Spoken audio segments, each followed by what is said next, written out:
How are you feeling? You got John Riggs here, and growing up in the 80s and 90s, if you wanted to see the very best of what video games had to offer, you had to head to your local arcade. And even if it wasn't a proper arcade, every restaurant, grocery store, and gas station usually had one or two arcade machines in them.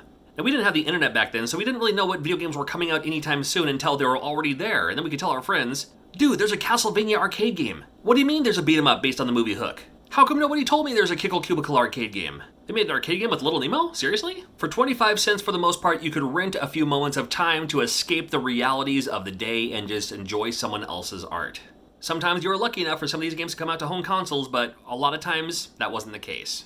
Now you've already played NBA Jam, you've already mastered Mortal Kombat, you already know about 1942, you've played Double Dragon, never mind those. These are 20 arcade games that I played growing up with the exception of one of them that I think are definitely worth checking out.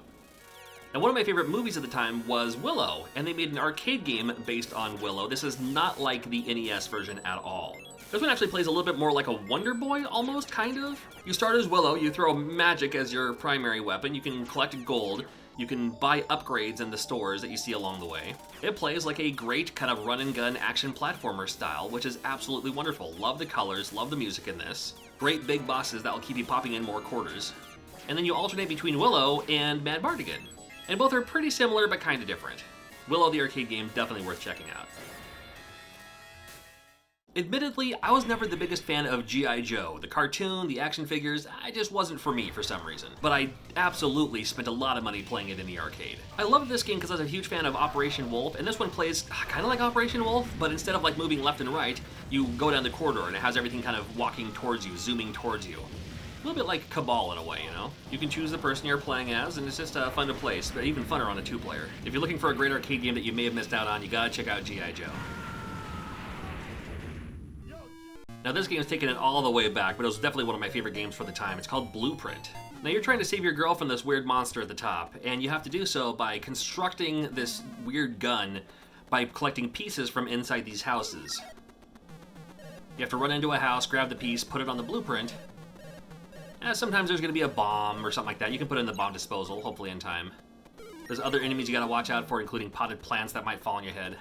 And once you have the gun assembled, you can try to shoot the bad guy from down below. It's another one of those perfect examples of like, oh man, I got ripped off this time. I know I can do better next time. You start popping in more quarters. For classic fun, check out Blueprint. I love this game.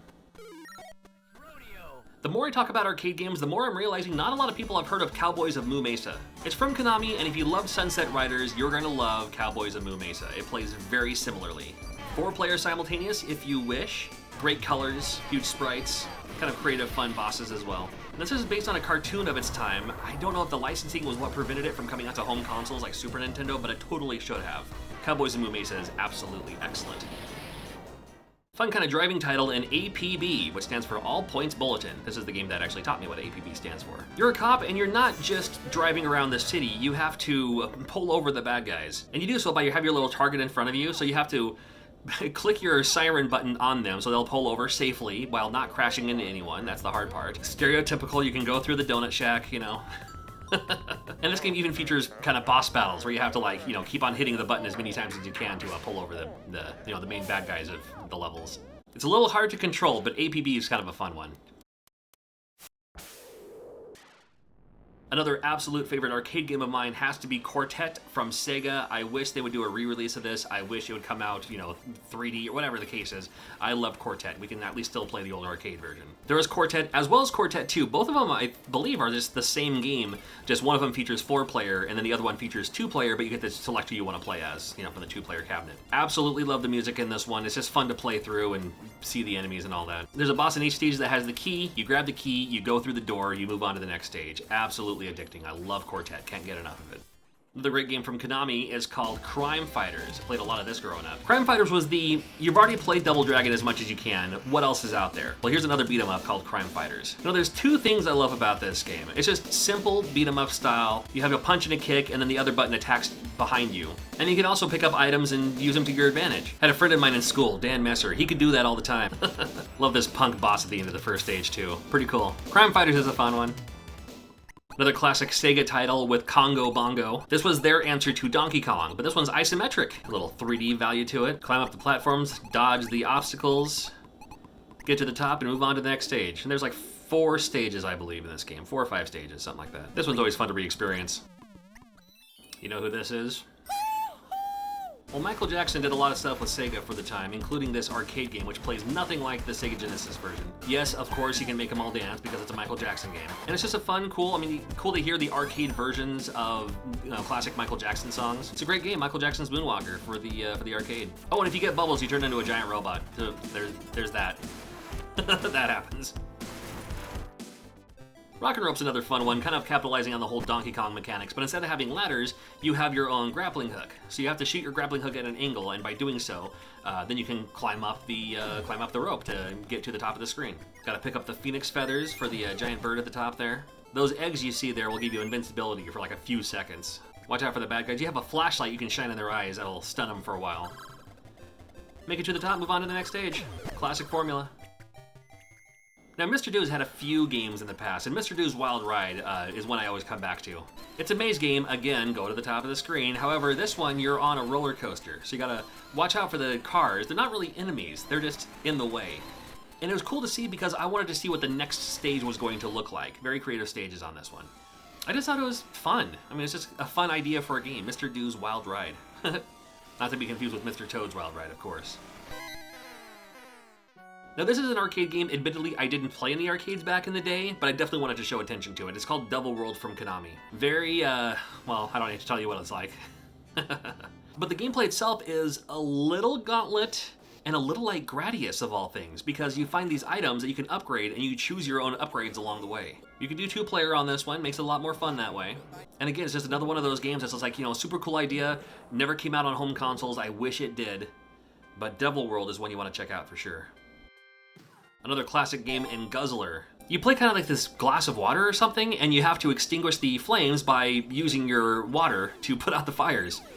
You have to use that to defeat the enemies too. But by defeating these fire bases, that's what makes it so you can move on to the next level. If you start running out of water, it's no big deal. There's puddles of water all over the screen in each stage. It's just another one of those classic titles. You gotta check out Guzzler. Well, we've got the Real Ghostbusters up in this. Can't deny the popularity of the Ghostbusters, even today. I thought this had like pretty cool effects by doing stuff like this. But you have this laser, and that laser is basically your weapon for the entire thing. You defeat the bad guys, they turn into ghosts, you capture them too. You don't have to actually capture them, you just have to shoot them with your laser some more. Another fun 2-player game, just to see how far you can get on one quarter. You upgrade your laser along the way. I keep calling it a laser, I guess it's a proton pack, isn't it? I'm sorry, apologize. Move on to the next stage. The Real Ghostbusters is cool. Now there's 2 versions of this game. There's Jungle Hunt and there's Jungle King. Both are basically the same. Jungle Hunt is you play a guy on a safari, while Jungle King is you play this Tarzan ripoff. So much so, it illegally uses the Johnny Weissmuller Tarzan call, which I'm not going to play for you in this video. But seriously, look up Johnny Weissmuller Tarzan, and it's the iconic Tarzan call. 4 stages on this. You go from rope to rope, you swim through the waters, you can actually kill these alligators, you have a little knife there. Dodge the rolling boulders, either by jumping over them or ducking under them. And then the final stage is you gotta save the girl from these cannibals. This was a game that actually taught me what cannibals were. Pretty difficult to do here, and did not luck out. Well, alright, maybe you have better luck than I do. Another game not a lot of people are talking about, missing in action from Konami. Remember Russian Attack?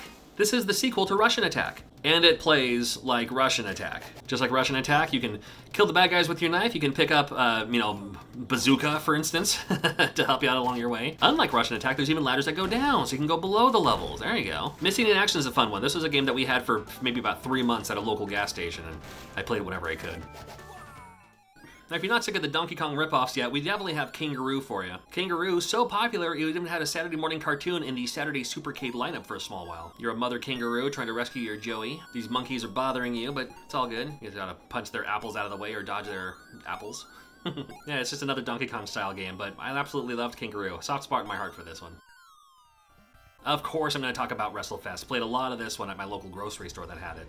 Now, these WWF games in the arcade were so good because they were made by Technos, who makes games like, Super Dodgeball, makes games like Double Dragon and more. So, I mean, if we had this at home, there wouldn't have been an issue. Now, WrestleFest, you can do a single-player match, or you can also just do a Royal Rumble. That's always what I did. Different wrestlers had different moves. Some of them had their finishing moves as well. I love it. It's WrestleFest, and I still play this one today. And what can I say? It's just fun game. Now, we talked a lot about Donkey Kong clones, but this was more of a Pac-Man clone, if anything. This is Crystal Castles from Atari, and I can't get over how much I love this game. I can't even tell you why I love this game so much. I just do. You play the role of this bear, Bentley Bear, I believe the name is, and you have to pick up all these gems. Gotta watch out for the enemies. At the arcade, this game used a trackball, which was kind of unique for its time. You can jump over the enemies and just gotta grab them all. Sometimes the enemies also grab them, so make sure you grab them before they do. You get a better score that way. And I just thought it was cool, like how the stages generated on each time you went to a new stage. I thought it was just so cool. I love this game. Still play it today. Now, Gottlieb's best known for their pinball machines and Q*bert, no doubt. However, they had a game called Reactor that I was a huge fan of as well. The more the stage goes on, the more the core in the middle gets bigger and bigger and bigger. So you're losing play feel here. Just like Berserk, the walls are electric or whatever, so you just have to bounce the bad guys into the walls. And when you do that so many times, then you move on to the next stage. The game itself is pretty cool, but my favorite memory of this is because we had a local arcade that had this, and they had the music turned up way loud. So as soon as you walked in, you'd hear this song. And that song brings me back to going to this smoke-filled arcade as a kid, back when smoking was allowed inside, and playing some Reactor, man. Super cool. If you like videos like this, I have a whole playlist full of other must-play games. I thank you for watching. Consider subscribing and consider being a Patreon. It really does help out the channel, I promise. Now, at my last count, there was literally a bajillion arcade games out there. So many of them that I've never even had a chance to look at, touch, don't even know about them. So please let me know in the comments below what are some other great arcade games. We'll definitely do a round 2 sometime in the near future.